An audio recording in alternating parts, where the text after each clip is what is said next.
होणाऱ्या पोलीस पाटील भरतीसाठी जिल्हाधिकारी राहुल गुप्ता यांनी काही इंस्ट्रक्शन्स दिलेले आहे, काही पूर्व सूचना दिलेल्या आहेत. नेमकं काय इंस्ट्रक्शन्स आहेत आपण त्यांच्याकडून जाणून घेऊया. सर, होणाऱ्या पोलीस पाटील भरतीसाठी आपण काही महत्वपूर्ण इंस्ट्रक्शन्स दिलेले आहेत. कशा पद्धतीची पोलीस भरती होणार आहे आणि कोणकोणत्यामध्ये निवड अधिकारी राहणार?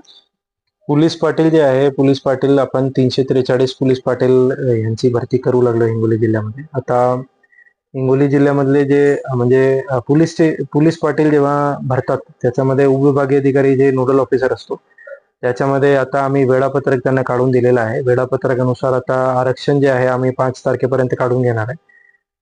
आरक्षण एकदा आम्ही काढून घेतला त्याच्यानंतर तो स्क्रुटिनाइज करून घेणार आहे आणि त्याच्यानंतर जे आहे ते आम्ही आपल्या सर्व उमेदवारांसाठी प्रत्येक आपला न्यूजपेपर्समध्ये अर्ज करून घेणार आहे, म्हणजे जाहिरात करून घेणार आहे. त्याच्यामध्ये एक वेबसाईटचं लिंक आहे. वेबसाईट जे आहे आम्ही अधिकृत करून घेतोय सेपरेट पोलीस पाटीलांसाठी. ते पोलीस पाटील भरतीसाठी जी वेबसाईट राहील त्याच्यामध्ये आपल्या सर्वांना जाऊन ते अप्लाय करून घ्यायचं आहे आणि सर्व ऍप्लिकेशन जे आहे आम्ही त्याच्यामधूनच स्क्रुटिनाइज करून घेणार आहे.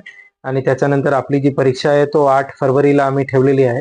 8 फरवरीला आपली एकदा परीक्षा झाली की मग लगेच आम्ही त्याच दिवशी जे आहे ते आपला रिझल्ट पण काढणार आहे आणि आपला नियुक्तीपत्र पण आम्ही प्रयत्न करून त्याच दिवशी देणार आहे.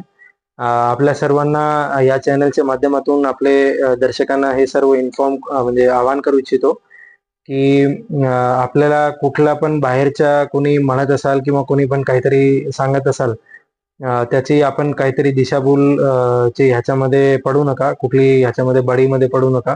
अधिकृत जे आपली वेबसाईट्स आहे, हिंगोली NIC वेबसाईट आहे अधिकृत वेबसाईट, किंवा आपला जिल्हाधिकारी ऑफिसमध्ये किंवा उपविभागीय अधिकारी ऑफिसमध्ये SDM आणि मी स्वतः कलेक्टर ज्या ठिकाणी बसतो त्या ठिकाणी आपण अधिकृत माहितीसाठी यावा. कुठलीच बाहेरून माहितीवर विश्वास ठेवू नका. हीच माझी आपल्या सर्वांना आव्हान आहे.